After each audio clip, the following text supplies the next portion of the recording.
at the top of his head shape and kind of work our way down towards the bottom. So I'm going to start with a little kind of squish circle here on my paper. I'm taking the size of like an orange, a baseball is a good size to aim for. It doesn't have to be perfect because obviously Mushu's head is not a perfect circle. We're definitely going to be adding on a lot of features to make it look more like the characters. It's just a very basic starting shape for us. Once I've got my little squished oval circle egg shape kind of thing on there, I'm going to add in some guidelines. And guidelines will literally help you guide the placement of the features for our character's face. And for Mushu, I'm starting our guidelines by cutting my circle right in half from top to bottom, right through the middle. But as we said, we're going to be building in the lower half of his face here in just a minute. So we want to let that guideline extend down towards the bottom of our paper there too. Now at this point, you've got like a little lollipop on your paper. Maybe it's a cake pop if you're bougie like that. But we want to add in one more guideline here. This one's going to sit pretty close to the bottom of our little oval circle shape here. So it's barely cutting through the bottom of this circle here. I'm going to add in a horizontal line from left to right. Now to start building out the lower half of his face, I like to start with Mushu's nose because it's the biggest feature on the lower half of his face. So I'm going to jump a little bit below the bottom of my oval shape here. I'm going to start with this little rainbow. It almost looks like we are starting to mirror the reflection of this circle here, which does feel very fitting. This oval is looking at her reflection and she's saying, "Who is that girl I see?" We want to go ahead and build in this rainbow shape here and then close it off at the bottom with a letter U to start forming the shape for his nose. It kind of looks like a big gumdrop shape, maybe like a little squished football. And once we have something that we like in place for the shape of Mushu's nose, this is actually going to be the very first feature that we'll go ahead and lock into place on our drawings. Now, if you've never drawn with us here before, when we say locking our lines in, it's really just a fancy way of saying that we are going back into our drawings, making our favorite lines and making them a little bit darker, a little bit bolder, so that they really stand out above all of the sketchy lines that we started with. Although this is actually the only place in the entire Disney resort where you are encouraged to be a little bit sketchy. Yeah, thank you for your pity laughter. It's very nice of you. Really keeps me going. That and the paycheck. Anyway, we're going to go ahead and add a little bit more detail to this nose here. We want to add in some nostrils to make sure that Mushu can breathe, right? And his nostrils are more of these like little geometric swirl shapes. They're kind of pointy, kind of boxy here. And a lot of the features for many of the character designs, as well as the background designs of this film, are pretty cool because the animators looked to traditional Chinese art and legends to kind of get a better sense of what they were trying to represent with this film. So they looked at a lot of traditional Chinese art and they saw that there was a lot of these really beautiful watercolor backgrounds, as well as a lot of this very nice geometric brush strokes and brush lines. So they tried to incorporate that as much as they could into the style of this movie. And again, you can see it a little bit there in Mushu's nostrils. We're kind of adding in those little geometric swirls. To me, they kind of look like we're adding in Cricky's little antenna there on his nose. We also want to start to build out a little bit of the face shape for Mushu here. So going back into light and sketchy, I'm going to bring down some letter C curves or some parentheses, dragging those from the sides of my oval here, just down to either side of his nose. And I also want to form in an upper lip for Mushu here. So connecting those two letter C curves with a letter U that's resting right below his nose. Bring this down even a little bit further, I think. That's the best part about rough sketching. If you don't like a line or you want to change something in your drawing, you totally can. Just start nice and light and don't lock it in until you have something that you like for your portrait. I'll leave that light for right now because Mushu does have some pretty long, wiry whiskers that rest on either side of his nose. We want to place those in first before we add in his lower jaw. So for his whiskers here, I like to start by adding in this nice flattened out rainbow curve. And then I'll flip it in the opposite direction and add in a letter U. So it almost looks like this letter S shape laying down on its side. And you can really bring those out as far as you want, or you could even have fun with the shape of his whiskers, the way that they're bending. I might bring this one out even a little bit higher here. You can make them symmetrical, asymmetrical. It's really up to you. Just do what feels best for your drawing. for Mushu here specifically, he has these whiskers as well as a little bit of fluffiness all over his body. He's actually covered in hair because he is more based off of this Southeast Asian style of dragon rather than like a European style dragon. So normally you would think of a dragon like Maleficent or something, right? She is a little bit more lizard-like and she has more scales rather than fluff. But Mushu here is a little bit more snake-like. He's got that very long body, and again, he's covered in all of that fluff because he's sort of based a little bit more off of what would be a more regionally specific dragon in the legends for this story. I'll go ahead and lock in these whiskers as well as add in a little bit of fluff on his lower lip. Now, as I do that, I want to talk a little bit more about the story, right? We kind of talked about how Mushu, he was chosen to be a little bit differently designed because of the region that this story is based in. Obviously, it takes place in China. And this story, actually, they base it off of an ancient Chinese legend called the Ballad of Mulan. Now, it's not completely like shot for shot, scene for scene, the same as that ancient legend. They decided to obviously incorporate a little bit of the Disney magic into it, as well as a little story that they were working on at the same time as Mulan. Now, when they were beginning production on this story, and they knew they wanted to use the Ballad of Mulan as inspiration for a film, at the same time, they were also workshopping a movie about a dragon who lived in Scotland.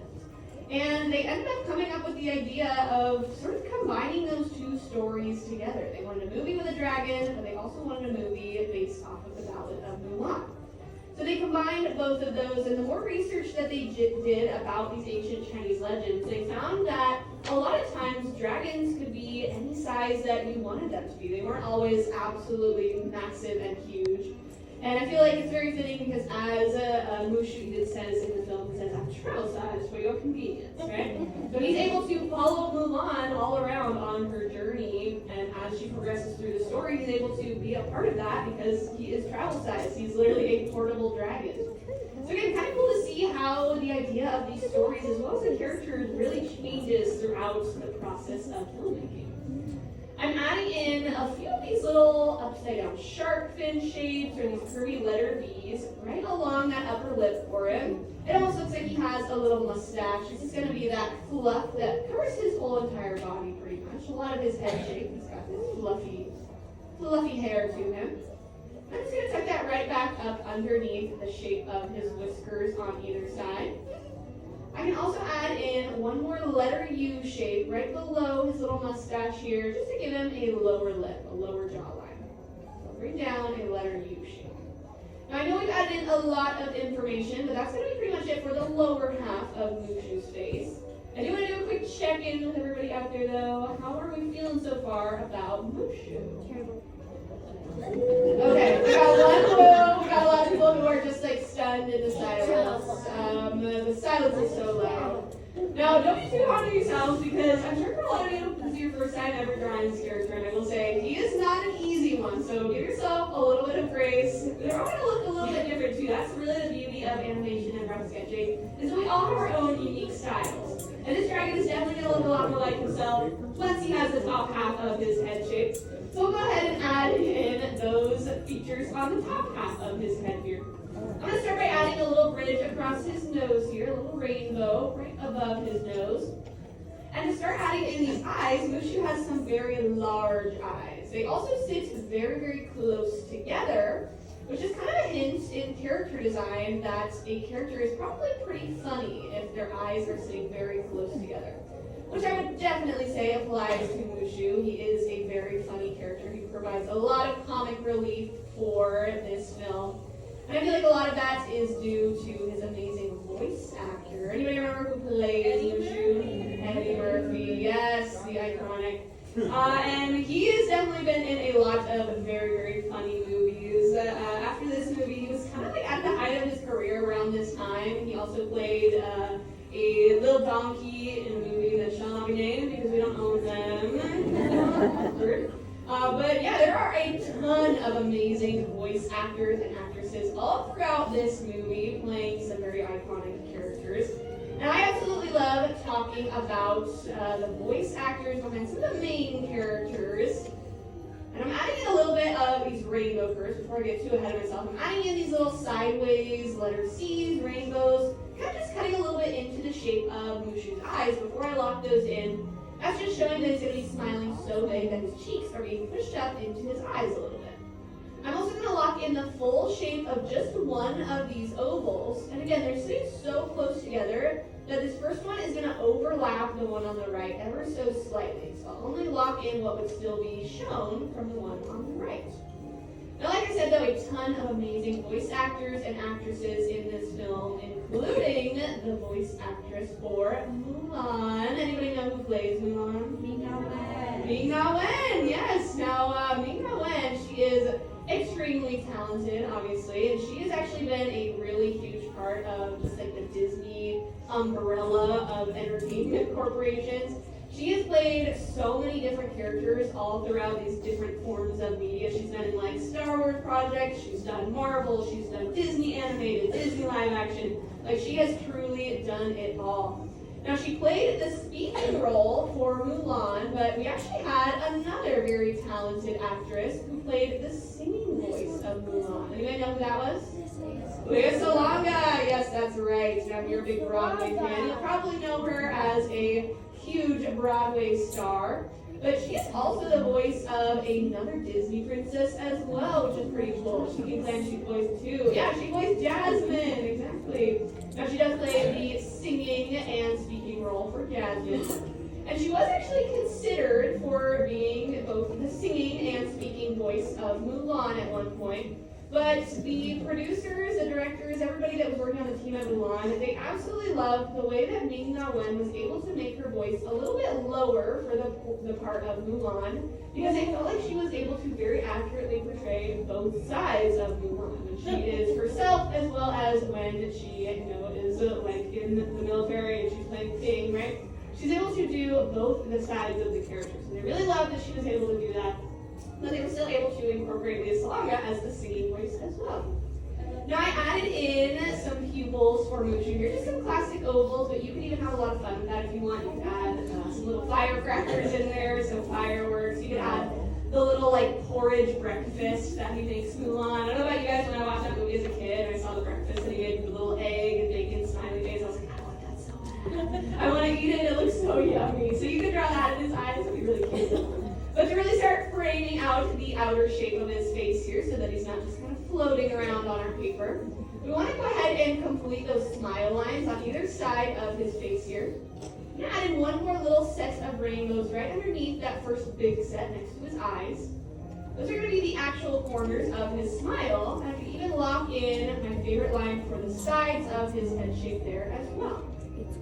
Mushu's going to have some little eyebrows resting right above his eyes here. It just looks like this big curvy letter M shape. So I'll follow right along with the top of his eyes, just sitting right at the top of my original circle shape here. The higher up you place these, the more surprised or excited he's going to look. So you could add them really, really high up on his forehead to maybe say he's super excited or surprised.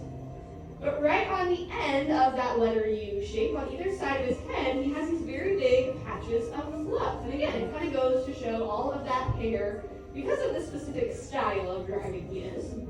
So I'm going to go on either side of his head shape here, right at the bottom of his eyebrows, and just add in a few of those little shark fin shapes, very much like how we added them in for his little mustache on his upper lip. I like to add about 3 of them on either side, but you could add more or less. Just add in however many you feel fit best for your portrait. You can add in really whatever you want to this drawing. This is your portrait of Mushu, so you can take as many creative liberties as you want with your drawings. Now, once we've got these little tufts of fluff, we're just missing a few more features for Mushu. One of them is going to be these little horns up at the top of his head. He does have some very small, very non-threatening horns. So I'm going to start by adding in these little diagonal lines on either side of his forehead here, up on the top of his head. And then just bring down a little curve. These are like little shark fin, rounded out shark fins, or maybe little candy corn shapes. And Mushu also has some very long ears. So I'm going to start by very, very lightly bringing down these diagonal lines from right underneath his fluff on either side of his face. And the shape of his ears kind of reminds me of like the end of a butter knife. I'm going to build up a big letter C curve, kind of even catching all the way through the shape of his whiskers there, just so I'm not having to make any guesses about where it would land on one side of his whiskers versus the other. And I can go ahead and lock in the shape for those ears there as well. Again, just keeping everything that is going through the whiskers nice and light. You want that to kind of fade to the background. Now, really, anything beyond this that you want to add into your portraits of Mushu is going to be considered extra credit. Totally up to you. I think add in a little bit more detail to his ears here. Got a little notch out of his ear on the right side there, so I'm just going to add in that little letter C shape as I lock that in. And if you really want to get super fancy with the detail on the ears, you can add in a little inner fold to his ear there as well by adding one more letter C curve, just following along that outer edge. You could add some fireworks in the background for him. If you want to add in the giant like avalanche as they're like running down the hill, you can totally add that in. The very last mark though that any artist absolutely needs on their drawing is going to be your signature. So once you've got in everything that you want for your portrait of Mushu, make sure that you find somewhere to sign your drawings nice and proud. Because you've all just completed your very own portraits of the one, the only, the sassy little red dragon. It's Mushu. Now in the end, I want to know, everybody, how did we do? Okay, we got some good from the kids. The adults are like questioning their life decisions. That's okay, that's okay. Well, how about more importantly, did we have fun?